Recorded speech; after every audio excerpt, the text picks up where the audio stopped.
Alright, let's start with the presentation. So if you are a calisthenics athlete, it doesn't matter if a beginner or a pro, this presentation will be one of the most important things that I can give you to save you years of suffering. I believe the number one reason why most athletes never make it, why they end up wasting their lives, is ego. And that's what I'll cover in this presentation, going through these exact points. And I truly think that the fourth point is the main point, the most important one, which you definitely don't want to miss. The problem arises when people brush off this topic saying that they don't have a big ego. And what I will try to convey in this presentation is also the point that this is a problem for you, just as for everyone else. Because here's the truth. Freud, the father of modern psychology, mentioned something very interesting, which is that ego isn't something we see clearly.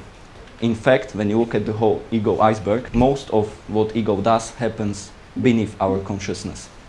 Which means that if you say, I don't have a big ego, it might just mean that you aren't aware of your ego. Secondly, decades later, Libet experiment, which came with results which indicate that there is a time segment when our brain starts making a decision before we are aware of that decision. So it's a completely unconscious build-up of making a decision, which means that it's a perfect environment for ego to take control, because we already know that ego is mainly unconscious. So when you say that you don't have a big ego, it might just mean that the ego is pulling the strings from the dark, from your unconscious side. And there are many dangers associated with ego, and people don't really consider this point. They always blame other circumstances, but never ego. So I have prepared a short list going through the least dangerous circumstances to the most dangerous, and let's start with the first one. After a while, all trainings will become boring, mundane, because you will start doing, especially when there are people present, because if there aren't people, you will probably be yourself, so it won't really matter. But in this first point, it just means that you are doing something you haven't planned. You had planned doing this, and you did this instead. Which means that you are technically doing something that's irrelevant to your progress. And what that could mean is that your trainings would eventually become a performance, and whenever you wouldn't be able to perform properly because, I don't know, you were injured last time or you are tired, and you will start to feel bad about it. And after a while of doing those types of sessions, you will start to not enjoy those trainings. And there is an interesting psychological concept that's related to this, and it's that whenever there are people present during your training sessions or anything like that, individuals, or in this case, your performance will get impaired. And that just adds to my point. Secondly, it's very similar to the first one, like I mentioned before, but this time you do something that you are not prepared for. So if we say that tuck punch is your current level, your skill level, and well, when we say it honestly, it doesn't look so great. So you jump to something you are not ready for, just because you don't want other people to judge you for doing stupid things, basically, because they don't know what it means, doing something like this. So you jump to something that's much more difficult, and your joints, your muscles might not be ready for the pressure, and that's a perfect environment for injuries. So you definitely want to avoid that. And lastly, a study done by Smith, Chain and Stenberg indicates that we are more prone to taking risks whenever there are people present. And it's technically like the social facilitation, as I mentioned before, but this time it solely focuses on risk-taking, and especially exponential risk-taking. And that's the problem about this whole thing, because it can lead to injuries that you might never be able to heal from. And that brings me to a story which began at a beautiful sunny Saturday morning in Slovakia, Čaca. And with the type of sun that doesn't just make you sweat, but you know that sun which drains you of energy, that's how hot it was. And it was the dry hotness. But it was a special day, because there was a national calisthenics competition, and there were many athletes who came from over the world as well, and mainly from Slovakia, since it was national competition. But some of the athletes were pretty decent, if I say so myself, but some of them, on the other hand, were pretty bad. But what made the event big were the international names. As you can see on the right, Radoslav Radel in the middle, Viktor Kamenov, huge legend in calisthenics, was one of the first athletes who managed to do full planche on 2 fingers. And what was also interesting was that I was competing as well. And towards the end, what came as a surprise, I managed to place 3rd. That really felt great, but at the same time I was disappointed because I wasn't 2nd. And I was really close to getting 2nd. But then the after-sesh started. And that's a perfect environment for people to impress others, to show off, and most of all, to be seen. And I felt invisible throughout the whole competition, even though I have done tricks that not many people in Slovakia have ever done. But suddenly, an opportunity arose. Radoslav Radel pulled out his phone. He was filming. And my mind went right at that instant. If I learn something big, I might make it into his video, and that would be messy. So I went straight away to the bar, rubbed my hands with chalk, when I felt sudden pressure. I didn't know what that was, until I realized that people started watching. But nonetheless, I went and grabbed the bar, prepared for the trick, and I felt deep inside that I wasn't ready. I felt like I wasn't present and I shouldn't really go for the trick. But since they were watching, I have to go, right? So I went for the trick, even though I wasn't prepared. I wasn't present. And after not even a second away, all you could hear was a loud pop, which resonated throughout the whole park. Some people even looked at me who weren't watching previously due to the pop. And the pop came from my knee getting dislocated from the sheer pressure of the hit. And also my top of my tibia bone was a bit fractured as well. But going from that situation, everything changed completely. Like the progress which I used to have, I lost all that due to the injury, and I might never be able to do what I used to ever again due to that injury. But before I continue, let's change the vibe. I purposefully exaggerated the traits of ego in the presentation so that you would get the general understanding of how it operates.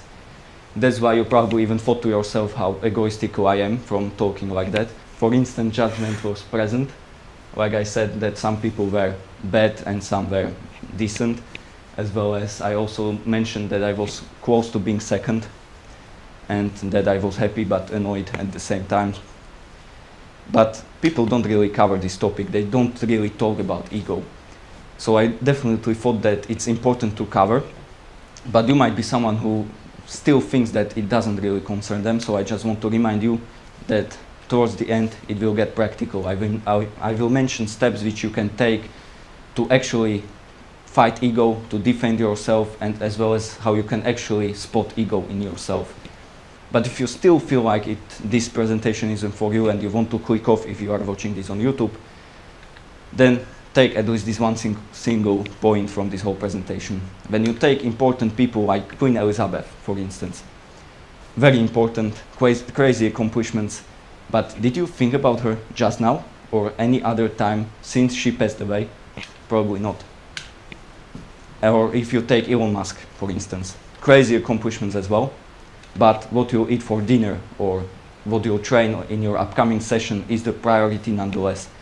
Which means that the same people I tried to impress that day forgot about it and moved on pretty quickly. So why should you chase their attention, right? They have their own problems. Their lives are like a movie where they are the main character, and you can't change that point. So no matter what you do, you shouldn't use attention as a source of motivation. For how much of a great risk it involves, the chances for a reward are very slim. And just briefly, I have been doing calisthenics for 6+ years, competed for 4 years, and have managed pretty decent skills, if I say so, myself. And I can definitely say that most of my injuries happen due to ego. And that's not something that people say so bluntly. I am probably the only one who has the balls to actually mention that it's their ego at fault, because other people, as I mentioned before, complain their circumstances, their genetics, their other athletes maybe as well. They never truly say that it's their ego at fault. And so if we actually want to tackle ego and conquer it, We need to actually talk about it, we need to discuss this topic and be open to try new things, try new techniques maybe as well. That's what I will cover later on. But first we need to know what ego actually means. In Latin, it stands for I, or you could also say your sense of self, your identity, which is very important, I will get back to that later, as well as your feelings of self-importance. In real life, it could show itself as you boasting.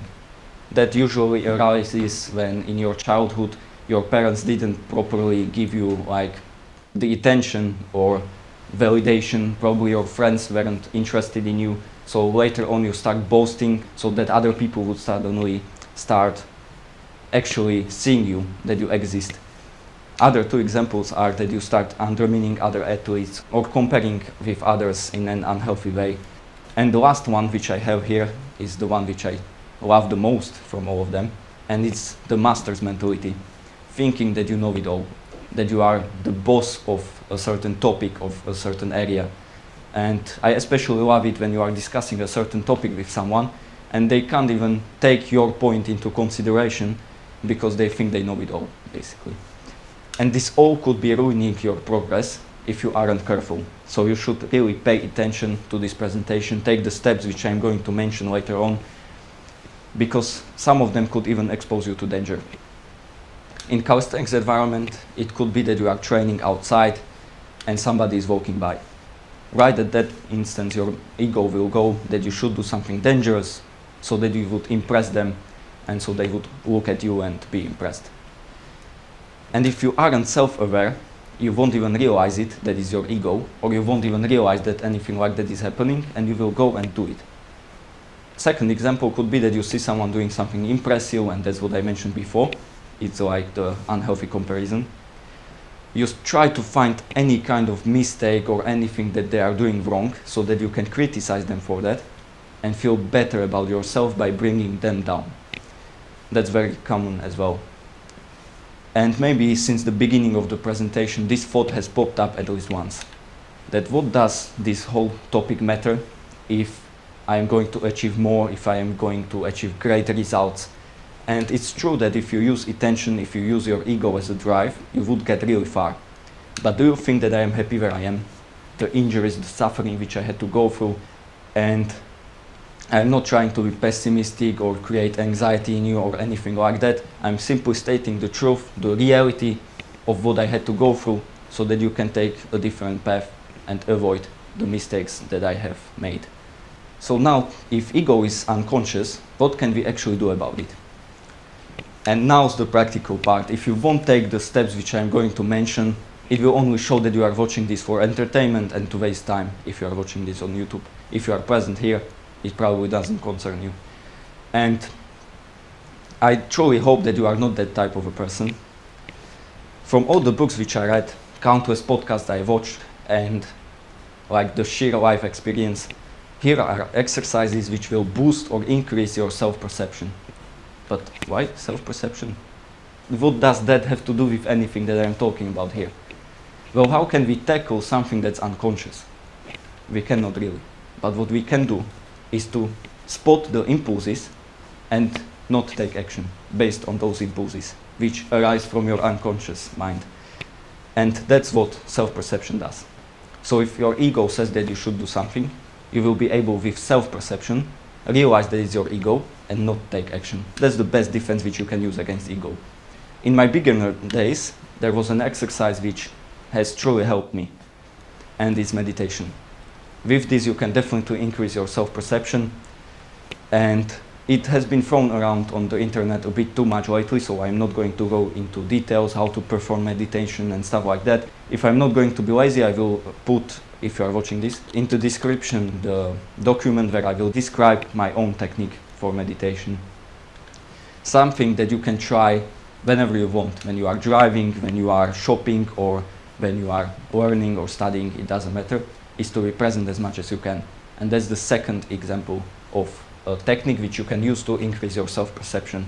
It's not the same as meditation, because instead of focusing inwardly, you focus outwardly. So you focus on the action which you are currently doing at hand. And you focus so intensely that you cannot daydream, that you cannot think about anything else. You cannot think about what you'll eat for dinner if you are so focused on the task at hand. So if you are working, for instance, focus to the point that you feel the texture, the material of each key that you press on your keyboard. Feel the mouse sliding on the table, how it's moving the cursor on the desktop, as well as how you write each letter. And whenever you start thinking, just bring your attention back to work. And the more you repeat this cycle by going back to your head and then back to work, the stronger your self-perception will become. So it's not really about how long you can stay focused, it's more about how many repetitions you can do in bringing your attention back.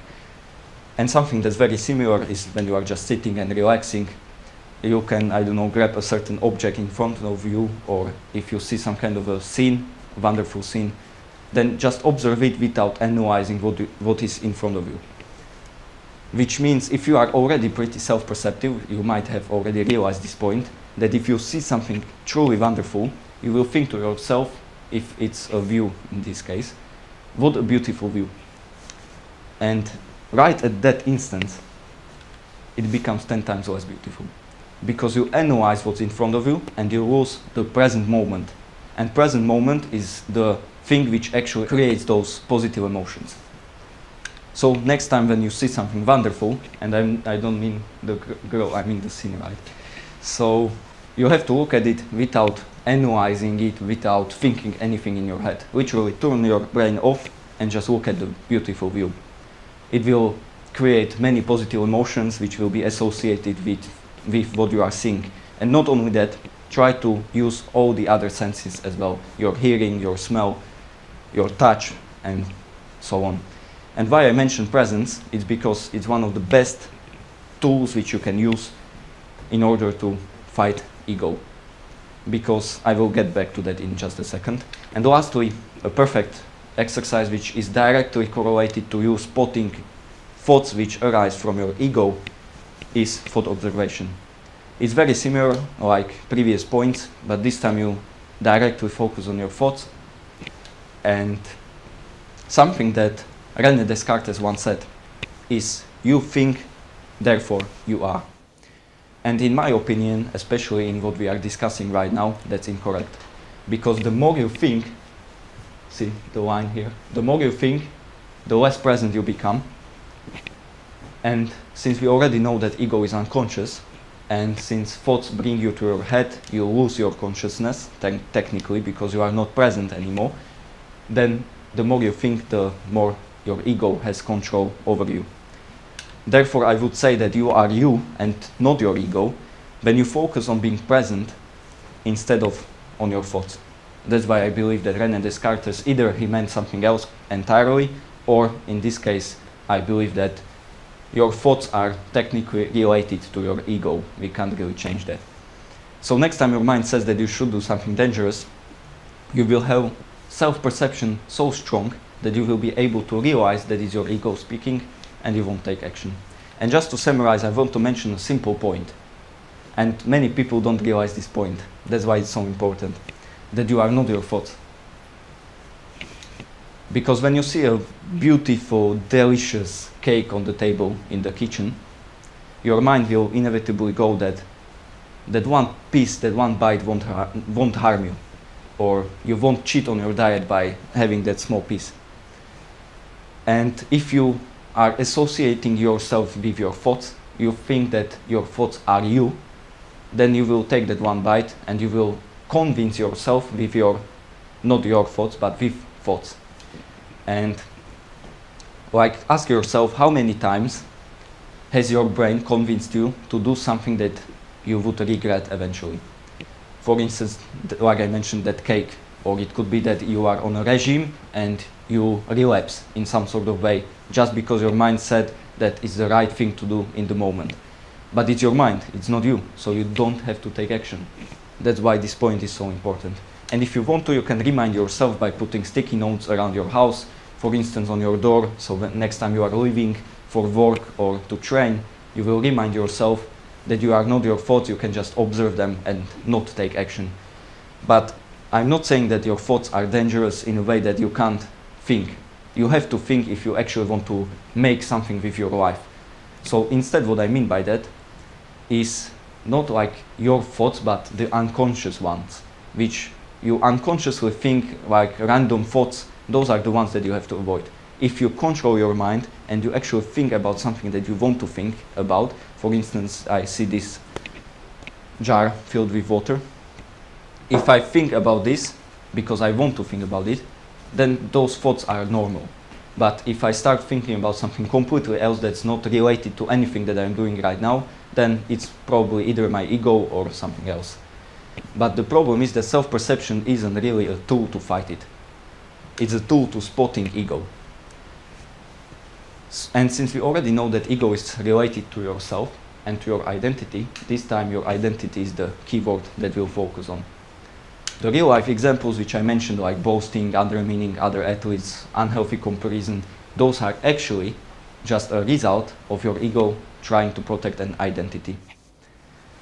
A perfect example is when you are the only one who can perform a certain skill in your local park, in your friends group. So for instance, you are the only one who can do one-arm handstand or planche. You will inevitably make an identity based on that skill. And that's what identity is. It's the story which you tell yourself about who you are. Or you could also say, and that's even worse, is when it's the story which you tell yourself about who you believe you are or who you think you are. So it's not even based on reality. And ego, in this case, is the thing which defends that story at all costs. Because ego can't exist without identities. And it's unfortunate that we live in a world where we can't get rid of our identities, because it would be equal to saying that we should get rid of our egos, which is not possible, unfortunately. Maybe someone in, I don't know where, Buddha was able to do that, but probably not us. And that's why we will not focus on destroying identities, but we'll swap them instead. And with now, I hope, developed self-perception, you are going to be able to spot the different identities which you have. And there could be many of them, different types, different strengths, because identity has increased strength depending on how much you associate with that identity. And like try to search, try to like find out what kind of identities you have, and once you have found one, you will swap it for something that's much more productive and much more positive. And let me break this down for you. I'm the strongest athlete at my local park could be your identity right now. It's unconscious, so you don't directly think that to yourself, but your behavior indicates that you think that about yourself. And why is this identity so bad? Well, there are many reasons why it's so bad. For instance, it creates tremendous amount of pressure just to keep that image alive, because whenever someone who is stronger than you or at pretty much the same level shows up at your local park, you will try super hard to keep that identity alive by making it seem that you are the strongest, even though that guy is probably stronger than you. So you will try to do skills which can cause you harm because you are not prepared for them, just to keep that image alive. And also it discourages trying new things, because whenever you try something new, you will just be a beginner at that thing because you have never done it before. That's why you will stick to the things which you know, because you want to keep that image alive. So we will swap it for something else, and this is the result. I'm the most disciplined athlete at my local park. But it's actually still incorrect, because discipline has one big problem with it. It can turn toxic pretty fast. So for instance, if it's really cold outside and it's raining, and it's maybe even snowing, then someone who has the image of being the disciplined one will not even force themselves, because to be honest, in this situation, it's sometimes easier to go outside because you seek the discomfort by labeling it as being disciplined. And that's the wrong thing about it. That's the toxic discipline, because the actual discipline would be probably to stay inside and to train inside, because it's healthier. You don't create too much pressure on your joints, on your muscles by training in a cold environment. And so you have to distinguish between like those two images. That's why we will apply the identity swap for the second time, and we'll get this. I'm the most self-aware athlete in my local park. Self-awareness is almost the same thing, if not the same as self-perception that I have mentioned before. And it's different because discipline can easily become a performance for other athletes. When you are training outside, there are other people, you will try to go for more repetitions, more sets, just to prove that you are the disciplined guy. Because what's discipline? We can define it as you doing the hard work even if you don't feel like it. And so if you are tired, if you don't really feel like doing those repetitions, you will still do them just to prove that you are the disciplined guy. And that's the wrong thing about toxic discipline. Whereas when you look at self-awareness, that's just altogether completely different. Because even if you are completely self-aware, you are the most self-aware athlete at your local park, it's still probably positive. And to be honest, I couldn't think of a way how ego would use that against us, except this one time, when you get too attached to that identity. Because ego doesn't care if your identity is great, if it's like the most positive that you can come up with. It's still like the foundation, as we have discussed before, for your ego to build off of. That's why you can't get attached to an identity no matter how great it is, no matter how positive it is. You have to keep your distance, you have to keep it under control and not get too attached. And since there are never enough examples, I will cover a second one. I'm the guy who never quits. That's also a very typical one. I also had this one in training, in working and stuff like that. So it's very typical. That's why we will apply identity swap, because we already know that it's toxic. Like being the guy who never quits, it already makes sense that you will do stupid things, because there are times when you just need to quit for your own good. And this is the result which you'll get. I'm the guy who always adapts. Like, do you see the difference between never quits and always adapts? Like, it also doesn't always mean that you like quit all the time because you adapt. Instead, you always try to find like the smartest route towards your goal. And that's what adapting is. That sometimes you take the rest for much longer than you would normally take, or you take even some steps backwards. And that's normal if you are an adaptive person. Whereas if you were someone who never quits, then you would never take steps back, or you would never take a rest day, because that would mean that you are quitting. And a perfect analogy about adapting is when you are driving a car. You set a GPS, you set a destination that you want to reach, and you make some progress. For instance, you are driving for 30 minutes, you have covered 25 kilometers already, when you hit a roadblock. In a real life example, you wouldn't just barge through, but let's say you would. You would make some progress, you would drive forward until you would eventually end up in a ditch. Because there is a reason why there is a roadblock. So what we would actually do in real life, we would make a U-turn or go sideways if it's possible. Try to find a different way, but still go towards our goal, to reach our destination. Then why is it so difficult in calisthenics or in other sports in your life that you don't take steps backwards? It doesn't mean that you wouldn't go towards your goal anymore. It just means that you are choosing the smartest path forward that's currently like the most beneficial for you. That's what adapting means. But the problem is that we haven't really implemented this. The identities that we have swapped to, they are still not like in play. We didn't implement them. So firstly, we will try to spot all the thoughts which arise from our old identities. And here are some examples. Of course, these are still unconscious. But for instance, the first one, I have to prove I'm the best here, arises, for instance, from the identity which we have covered, that I'm the strongest. And you will try to spot these thoughts which arise, but it's very difficult. Again, like I said, it's probably going to be based on behavior instead of thoughts. And you will try to swap these thoughts for more positive ones. Secondly, what does being self-aware or an adaptive person actually mean? And I have already mentioned this many times. We don't label someone as hardworking based on their achievements most of the time, or based on how they look. We always say that they are hardworking or adaptive based on how they act on a daily basis, so based on behavior. instead of saying always be self-aware, what we should instead do is to focus on behavior. So in order to be self-aware, I always need to do X. In order to be adaptive, I always need to do Y. And if you don't know what that X or Y is, you can search it up on Google, or what's so popular, ask ChatGPT. What does a self-aware person do? How does he act? How does he go about making decisions? And the results which you'll get will be the steps which you will take in order to become that person. We can't become hardworking by saying to become hardworking. We need to say that in order to become hardworking, I need to start working for 4 more hours longer, or I need to be more effective during my work. That's something that we can actually start implementing and to start becoming that person. We now already know the dangers which are associated with ego, what it can make us do, in sense.